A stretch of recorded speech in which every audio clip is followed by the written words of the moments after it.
Dia tiba-tiba ngirim foto suami istri saya sama orang cowok, mukanya ditutup pakai emoticon.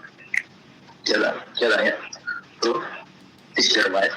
Oh iya, ini istriku. Ya. Terus dia ngomong, aku lihat istrimu jalan sama cowok di sini.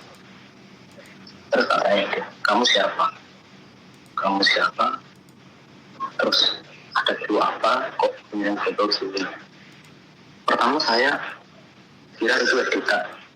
Terus saya perhatikan lagi, mas, oh enggak, ini bukan editan, ini asli foto istri saya.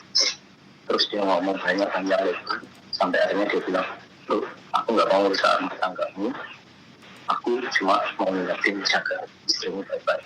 Langsung tak gini, kamu nggak mau urusan rumah tanggaku, tapi kamu masuk ke dalam